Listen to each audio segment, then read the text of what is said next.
अध्यक्ष, तब तक ये धरना प्रदर्शन क्यों किया जा रहा है?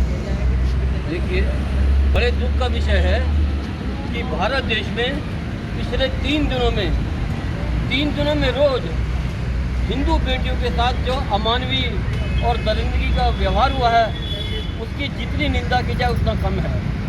सब लोगों ने सुना कि 18 मई को एक हिंदू बेटी जिसका नाम श्रद्धा पालकर था, उसको जो लिविंग रिलेशनशिप में आफ्ताब के साथ रह रही थी, उसको दिल्ली में उसने गला घोट के मारा, उसके बाद 35 टुकड़े किए।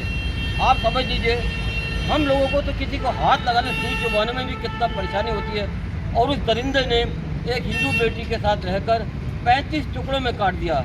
ऐसा अमानवीय व्यवहार, इसको अक्षम्य है, और भारत की सरकार को, दिल्ली की सरकार को इसका संज्ञान लेकर फास्ट ट्रैक कोर्ट चलाकर 1 महीने के अंदर इसको फांसी की सज़ा सुनानी चाहिए। दूसरी घटना लखनऊ की, निधि गुप्ता 18 से 19 साल की एक बेटी जो कि ब्यूटी पार्लर में काम सीखने जा रही थी।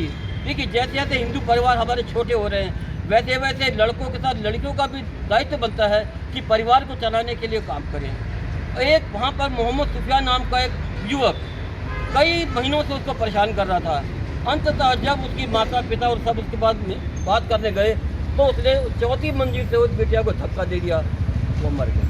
तीसरी घटना, ये घटना कल की है, औरंगाबाद जिला है महाराष्ट्र में। एक हिंदू बेटी, फिर हिंदू बेटी, ध्यान रखिएगा, वह ट्यूशन पढ़ के अपने घर वापस आ रही थी। एक ऑटो को उसने लिया, ऑटो को ड्राइवर का नाम था अकबर। वह उसको सुनसान जगह पे ले गया और ऑटो की जो उसने स्पीड थी बढ़ा दी उसने, और वो उससे छेड़छाड़ करने का। आप सोचिए कितनी हिम्मत बढ़ गई गुंडागर्दी करने की लोगों की, कि राह चले लड़कियों को भी, हिंदू लड़कियों को शायद घर में निकलने पड़ता है।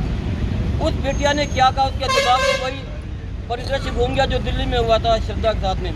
उसने अपनी जान बचाने की खातिर चलते ऑटो से कूद गई। उसको बहुत ही चोट लगी, सिर में लगी, उसका अस्पताल भर्ती कराया गया। जिंदगी और मौत के बीच में झूल रही है।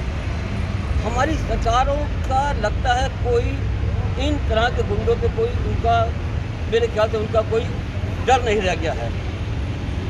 समाज के लिए क्या संदेश देना चाहेंगे? समाज के लिए संदेश यह है कि हिंदू परिवार, माता पिता अपने बेटी बेटों को अच्छे संस्कार दें। किसके पास जाना है थोड़ी नज़र रखें। देखिए, ऐसा नहीं कि हम बच्चों को खुला छोड़ दें, लेकिन हमें उनकी जो इंडिपेंडेंसी में बाधा भी बनना चाहिए।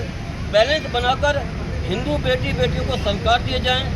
हमारे जो नायक रह चुके हैं, महाराज छत्रपति शिवाजी जी है, रानी लक्ष्मीबाई है, महाराणा प्रताप है, इनकी कथाओं को सुनाई जाए और उनको यह अपेक्षा की जाए कि कहाँ आपको जाना है, कहाँ नहीं जाना है, कहाँ आपके साथ दिक्कत हो सकती है, वहाँ मत जाइए। बाकी काम तो करना पड़ेगा, छोटे परिवार हैं, बेटों बेटियों मिलकर साथ करना पड़ेगा।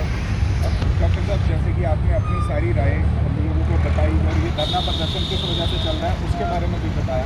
आपकी जो सरकार से और क्या मांगे हैं कि इन चीज़ों के पीछे जो भी सब चल रहा है या कोई साजिश है, क्या है ये, आप कुछ इस पर समझा करें। देखिए, जिस तरह ये घटनाएं हो रही हैं और हिंदू समाज के साथ ही हो रही हैं, तो कोई ना कोई साजिश तो इसके पीछे नज़र आती है।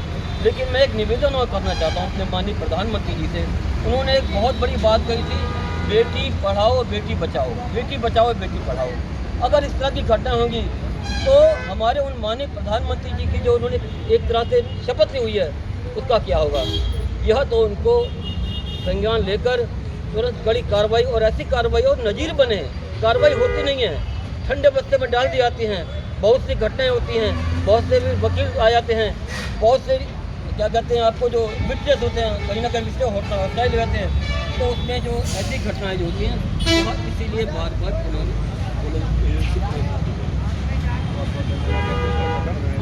जितने की तुझे सारे ने देखा कि डॉक्टर महाजन जी है जिस तरीके ਨਾਲ सारे